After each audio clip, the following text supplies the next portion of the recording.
E aí, galera, tudo bem? A gente vai dar continuidade aqui às aulas de circuitos eletrônicos analógicos, né?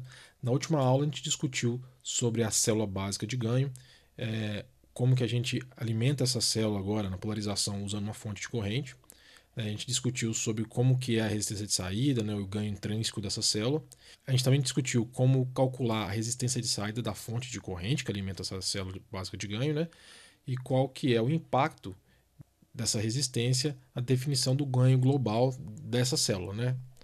E na aula de hoje a gente vai estudar uma variação da célula básica de ganho, né? Uma nova célula de ganho, que é simplesmente um amplificador fonte comum, um emissor comum, com resistência de degeneração, né? Que é uma variação bem típica. A gente já estudou isso na disciplina de dispositivos e circuitos eletrônicos básicos, né? Mas aqui a gente vai fazer uma análise mais completa, considerando a resistência early desse circuito, né? Então, primeiramente, existem já algumas coisas escritas aqui nesse slide, mas eu gostaria que vocês ignorassem nesse momento. Então a gente começa desenhando aqui um modelo de pequenos sinais. Eu vou fazer inicialmente uma análise da célula intrínseca, ou seja, eu vou considerar minha fonte de corrente que polariza essa célula ideal. Depois a gente vai fazer a mesma metodologia de antes, a gente vai acrescentar a resistência de saída da fonte de corrente e ver qual que é o impacto que isso vai ter no ganho desse circuito, beleza? Então, primeiramente, a gente vai calcular para esse circuito a resistência de saída. Então, eu vou fazer uma análise de Thevenin de Norton, né? E eu vou aterrar a minha entrada, né? Só gostaria de denominar aqui esse nó que vai ser importante, que é a tensão VS, que é o nó da fonte desse amplificador. Só um adendo, né? Eu vou fazer toda essa dedução para a fonte comum e eu vou deixar para fazer a dedução do emissor comum com resistência de degeneração nas notas de aula, até porque o passo a passo é o mesmo, mas a matemática é bem mais chata de fazer para esse outro amplificador. Então vou deixar lá, quem tiver alguma dúvida pode interagir comigo depois. Então agora, eu vou desenhar esse circuito novo aí, né, e vou aplicar uma fonte de tensão externa Vx, e o que eu quero aqui é calcular a corrente X para depois determinar qual é a resistência de saída, que vai ser simplesmente Vx sobre X, beleza? Então, olhando para esse circuito e sabendo que o MOSFET tem corrente de gate zero, significa que a corrente X que entra nesse nó aí lá de cima, ela tem que sair aqui embaixo. Tá? Então, isso é uma primeira coisa que a gente tem que ter na cabeça quando analisa esse amplificador, beleza? E aí a gente pode agora começar a equacionar o nosso circuito. A gente sabe então que a tensão Vs é igual à resistência de degeneração vezes X, que é essa corrente injetada pela fonte externa, e que a corrente I então pode ser escrita como sendo menos Vs, né, dividido por 1 sobre Gm, né, então é uma implicação direta da lei de Ohm, então igual a menos GmVs. Então são alguns equacionamentos que a gente conhece. Além disso, a corrente que passa no resistor de Early, ela nada mais é do que Vx menos Vs sobre Ro. Tendo isso, eu posso escrever agora a equação de um desses nós, tanto faz, porque a equação dos dois nós que aparecem nesse circuito são iguais. Então, Ix tem que ser igual à corrente I mais a corrente O. E como eu já conheço todas as correntes, eu só preciso agora destrinchar essa equação. Então, Ix tem que ser igual a menos Gm RSX mais Vx menos RSX sobre RO. Percebam que eu só tenho X e Vx nessa equação, então manipulando isso direitinho a gente chega onde a gente quer. Né? Então aqui multipliquei todo mundo por RO, e aqui eu isolei Ix, e obviamente a resistência RO agora pode ser calculada como sendo RO mais RS mais GM RO RS. Então essa é a resistência de saída. O Cedra gosta muito de fazer algumas simplificações nesse tipo de equação. O que ele considera é que GMRO é um termo que é muito maior do que 1. E normalmente ele vai estar muito certo nisso. Né? Esse termo é muito maior do que 1 porque RO é muito grande.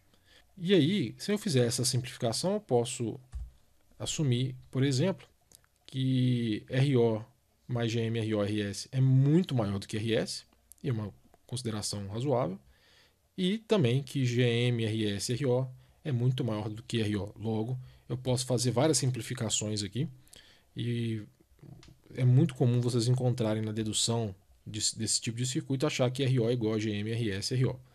Não tem nenhuma obrigação de fazer a simplificação, né? O Cedra usa isso muito, mas caso os alunos queiram usar a equação completa, não tem nenhum problema.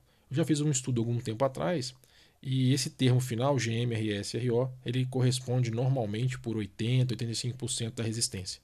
Então, fazer essa simplificação completa te dá um erro aí de uns 15%, mais ou menos 20%. beleza?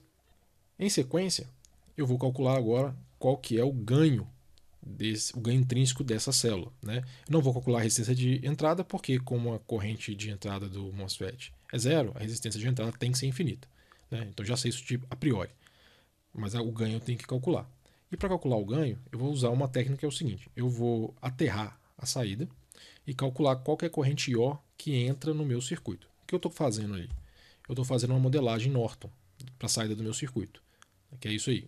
E se eu comparar os dois modelos, né, o meu modelo com o meu circuito, se eu aterro a saída do meu modelo Norton e calculo a corrente que entra, essa corrente tem que ser exatamente igual a GM/VI. Né? E aí o meu objetivo aqui é calcular quanto que vale GM. Estou fazendo um modelo então de Norton para o meu amplificador, beleza? Então vamos lá. Se eu fizer essa conta, eu sei ainda que I/O tem que ser igual a I mais IRO, isso não mudou. Eu sei ainda, né, que a corrente que passa no resistor RS tem que ser igual à corrente I/O, né? E aí eu posso equacionar o meu circuito todo. Então a corrente I vai ter que ser igual a VI menos VS vezes GM. E IRO vai ser igual a zero, porque a tensão que agora está na saída, né, ela está aterrada, menos VS sobre RO. Se eu fizer essa manipulação agora, eu tenho essa equação. E continuando a desenvolver essa equação, eu vou, né, fazer algumas manipulações matemáticas, não importa muito, e eu vou chegar a um valor de GM que é igual a GM/RO dividido por RO mais RS mais GM/RS/RO. Se vocês notarem, o denominador é exatamente igual à resistência de saída, a equação completa da resistência de saída. E aí, se eu fizer agora o cálculo do ganho intrínseco, o ganho de tensão intrínseco desse amplificador, que é simplesmente multiplicar menos GM com RO, esse GMzão aí, na verdade, né? Eu vou encontrar exatamente menos GM e RO. Tá, e daí? Dentro dessa sopa de letrinhas, se você comparar com as últimas aulas, você vai ver que essa modificação de colocar a resistência de degeneração no circuito, ela alterou muito a resistência de saída da célula de ganho em relação à célula básica de ganho. Se vocês não lembram, a resistência de saída da célula básica de ganho era a resistência de saída do transistor, RO pequeno, né? E agora eu tenho uma resistência que é SRO mais RS mais GMRS/RO, que é um ganho enorme, né, em relação à resistência de saída anterior. No entanto, o ganho intrínseco é exatamente igual. Beleza? Então tive um aumento significativo da resistência de saída, mas isso não impactou o meu ganho intrínseco. Parece uma coisa boa, né, dependendo de quem olha, mas não é necessariamente algo bom se você quer privilegiar ganho. Por quê? Porque agora a gente pode colocar a resistência de carga, ou seja, lembrando que eu estou alimentando essa célula com uma fonte de corrente, e essa fonte de corrente tem uma resistência de saída, eu estou assumindo aqui nessa dedução que eu estou usando um espelho de corrente, e eu já sei que a resistência de saída do espelho de corrente é exatamente a resistência de saída do seu transistor de saída, né? E aqui eu estou fazendo de novo uma consideração de que o transistor da célula de ganho e o transistor do espelho de corrente são iguais para eu poder usar RO igual para todo mundo e simplificar muito as minhas contas. O que eu tenho? Então eu já tenho aqui todo o meu modelo, né? Eu sei quanto que vale meu ganho de transcondutância GM, minha resistência de saída e meu ganho intrínseco, beleza?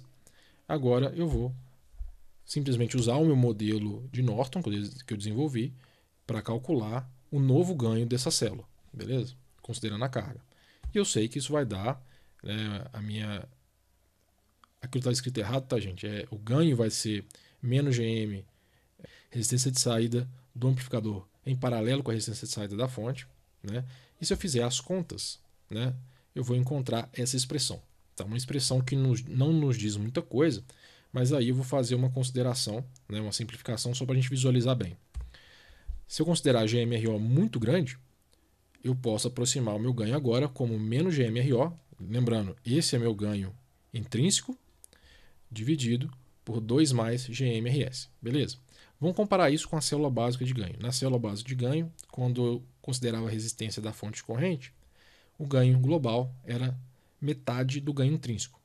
Se você olhar agora, esse ganho ele tem que ser menor do que a metade do ganho intrínseco. Por quê?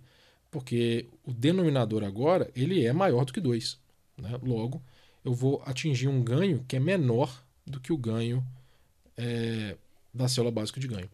Beleza? Ou seja, apesar do ganho intrínseco ser o mesmo, Como eu tive um aumento muito grande da resistência de saída, isso vai fazer com que na hora que eu tenha uma carga, eu tenha um efeito de carga, ou seja, uma redução do ganho muito maior.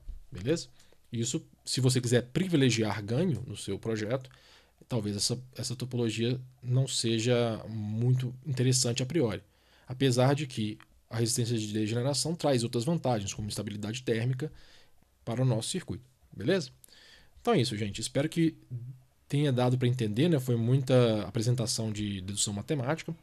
Não esqueçam de olhar o desenvolvimento para o emissor comum. É a mesma metodologia, como eu já falei, mas é um pouco mais chato na dedução, porque agora a minha resistência de entrada não é infinita. Beleza?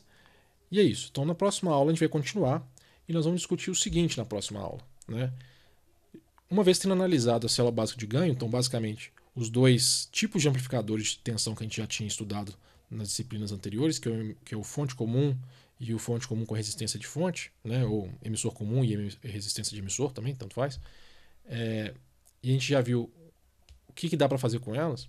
Eu trago a pergunta, né, o que a gente pode fazer para a gente aumentar o ganho da célula? Porque o meu objetivo é construir amplificadores operacionais que têm ganhos diferenciais muito grandes. E a gente sabe que essa célula de ganho, ela vai ser a responsável pela maioria do ganho do amplificador. Então eu quero saber o que eu posso fazer para aumentar ainda mais esse ganho, beleza? Isso que a gente vai discutir nas próximas aulas. Então um grande abraço, até a próxima, tchau.